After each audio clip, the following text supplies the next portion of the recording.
sistem pendidikan kita itu sebenarnya diadopsi dari Prussian schooling, yang itu dimana tujuannya untuk mencetak. Jadi kita nggak butuh pinter, ya nggak butuh kamu itu nggak banyak tanya, disiplin, intinya nurut aja. Nah, terus buat apa sekolah? Serius. Titik. Ah, titik.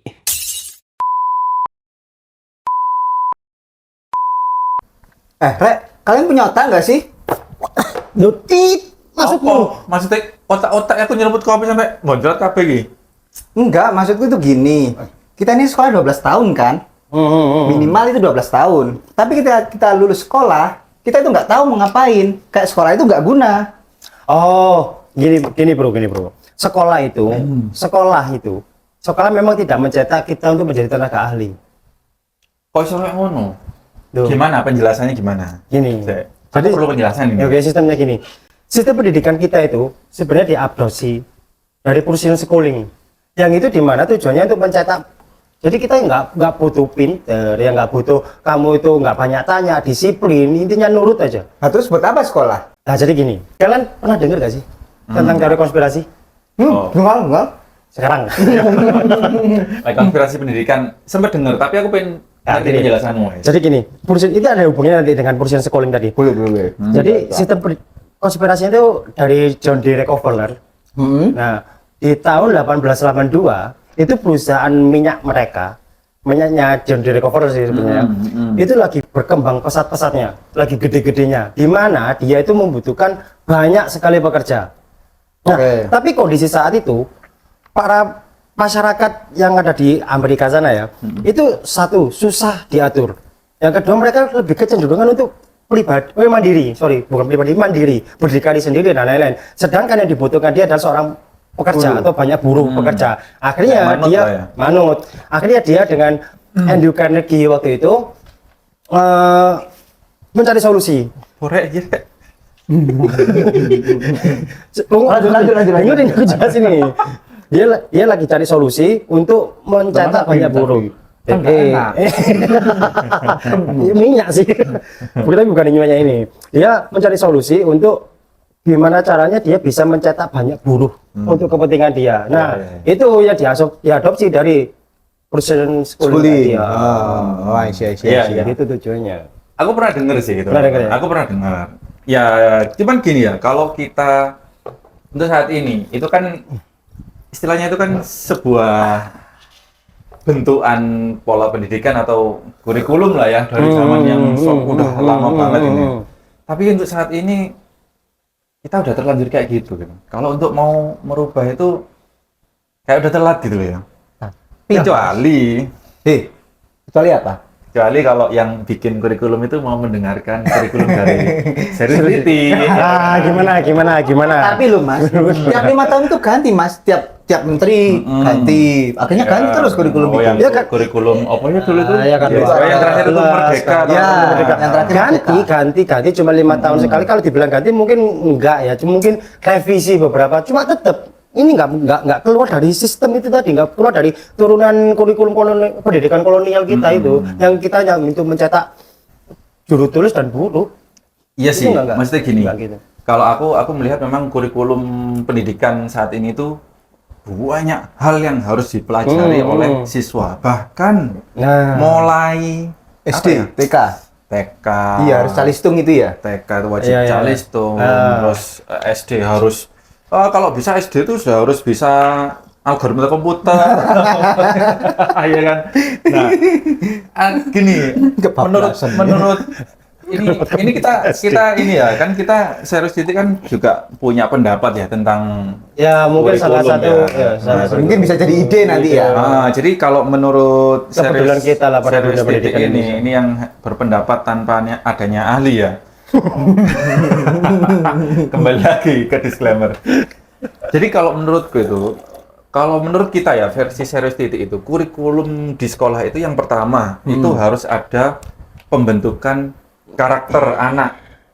Karakter terus itu dari dini ya Mas maksudnya ya? Dari dini.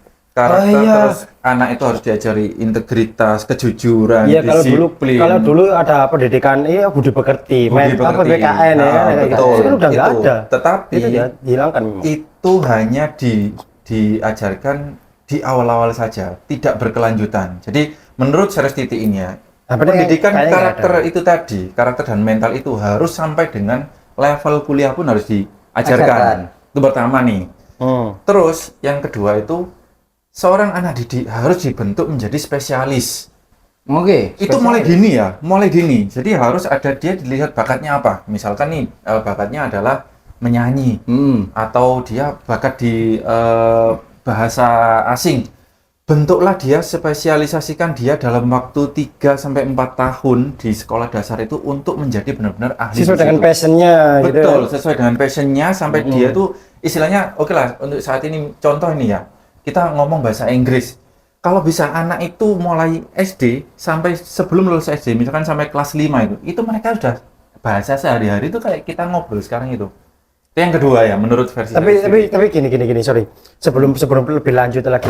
Mungkin dari para guru atau para pendidik di kita itu ngerti ini sebenarnya minat dan bakat toh. Betul, Minat ya, dan bakat benar, ini sebenarnya mereka tahu, Pak. Tapi nggak bisa keluar dari kurikulum yang ada atau dari sistem yang sudah terbentuk ini yang bobrok tadi itu, dari banyak kepentingan di baliknya, itu susah untuk keluar. Mungkin bisa itu. Apalagi zamanku sekolah dulu ya, itu satu guru itu mengampu banyak sekali mata pelajaran. Nah, makanya itu. Jadi kayak gini. Kalau dibentuk spesialisasi itu juga Dapat nggak sih? mungkin repot. Harus ada campur tangan di luar, Nggak sekolah repot. maksudnya. Menurutku gini, satu kelas ya. Misalnya ya satu kelas. Misalkan satu kelas itu isinya 40 anak atau kebanyakan lah. Nah, sekarang misalkan 30 anak ya. Dari 30 anak ini kan screening nih. Oke, Oke lah, screening. kelas 1, kelas 2 baru kelihatan bakatnya passionnya anak ini di kelas 2 atau kelas 3 lah ya. Oke, let's say kita mulai kelas 3. Kelas 3, si 15 anak ini passionnya di musik. Musik. Terus sisanya di bahasa Inggris, misalkan seperti itu ya. Guru kita kan ada guru kesenian, ada guru bahasa Inggris, ada guru matematika dan lain sebagainya.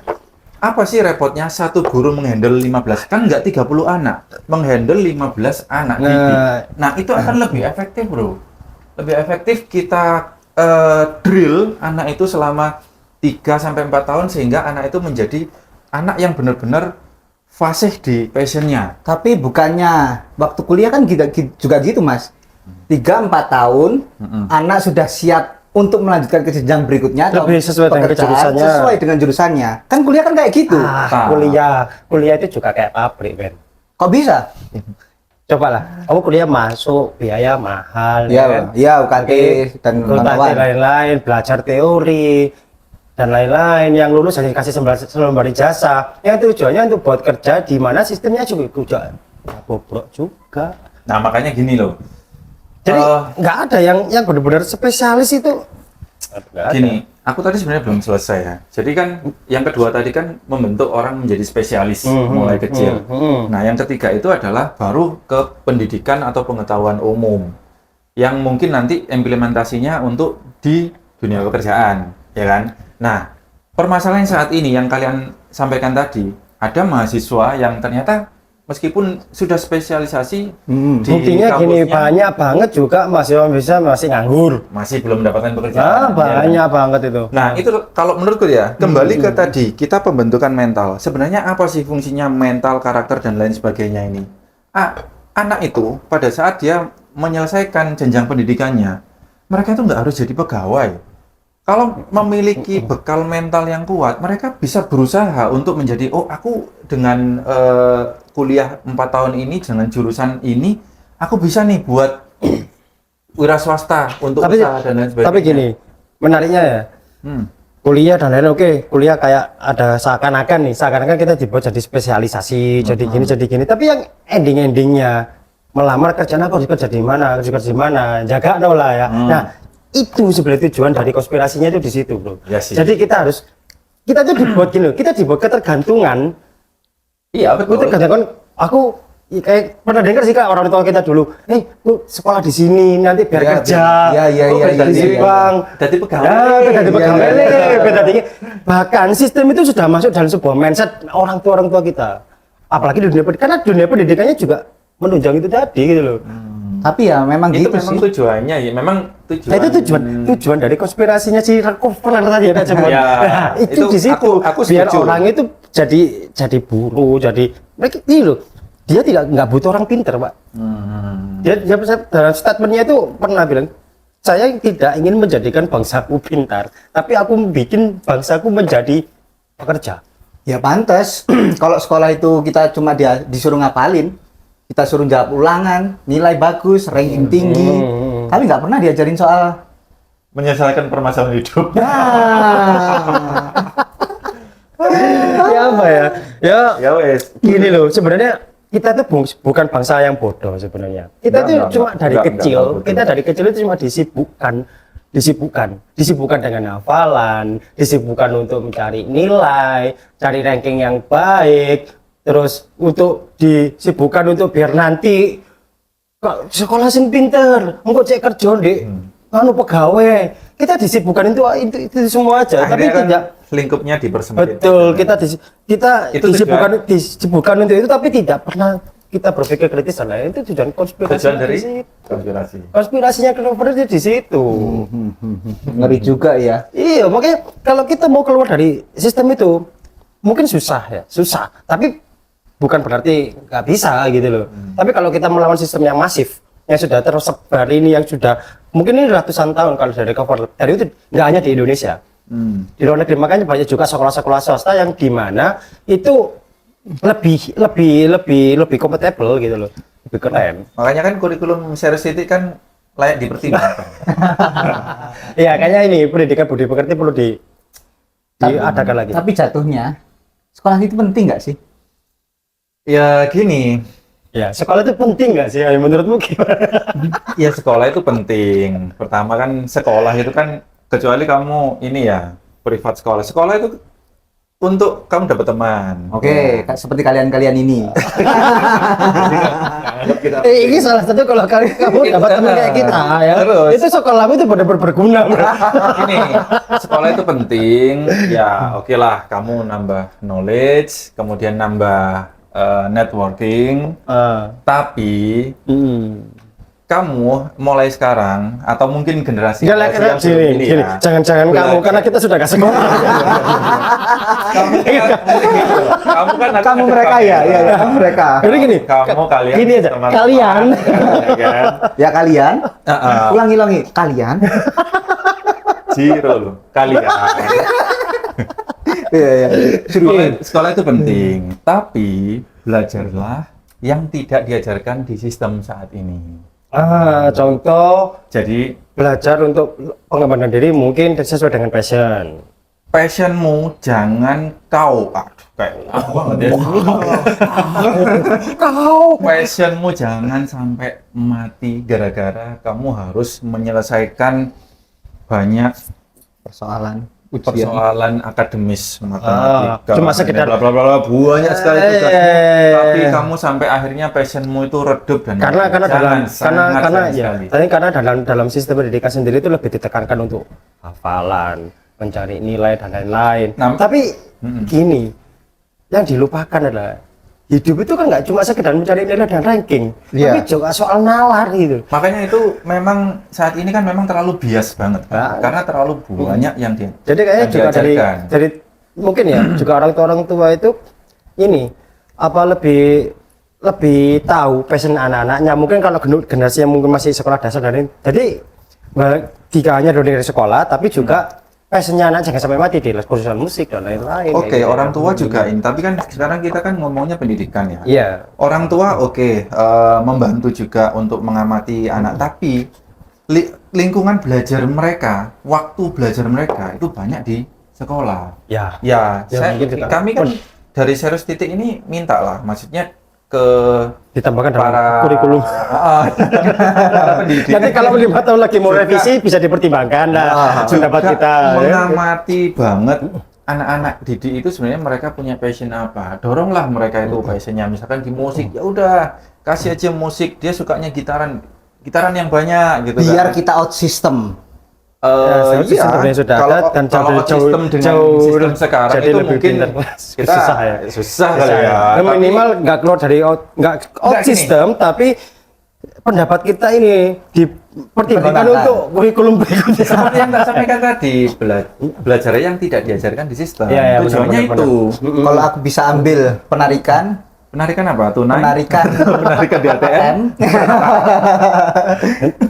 berarti kita ini kalau bisa kurikulum kita ke depannya ini Hmm. harus mengambil yang keluar dari, bukan keluar ya, mungkin Ya mungkin ada perubahan yang dimana itu mungkin kayak ini tentang pendidikan mental, Ya. terus pendidikan keuangan dan lain-lain, terus manajemen diri, terus Tapi kalau budi aku pekerti bilang, itu budi diadakan pekerti. lagi kan, Ya. diadakan lagi. Dulu sempat ada aja kayak PPKM, Budi pekerti dan itu lain-lain. keren Budi pekerti banget, kan? itu kan ada. Dan- Sekarang nggak ada. Dan sudah itu dihapus. minta tolong porsinya itu jangan sedikit. Ditambah yang lebih banyak, Tambahin lah. terutama untuk yang Dan- masih sekolah dasar. Dan juga sampai dengan level kuliah. Terus iya, karena budi pekerti itu Karena Dasar. itu sangat mental-mental Ya. anak-anak zaman sekarang. ya benar. Karena kalau nggak sih, Fungsinya iya itu. benar. Kalau nggak gitu, kayak kita jadinya korban. Karena kita semua itu pernah sekolah sebagai tanda kita pernah belajar, tapi kita tidak pernah diajarkan untuk berpikir. Sama ngomong kita lah. Aku terus berusaha menjadi lebih baik. Kalian tidak pernah berpikir. kalian karena kalian nggak punya otak. Ah, udahlah.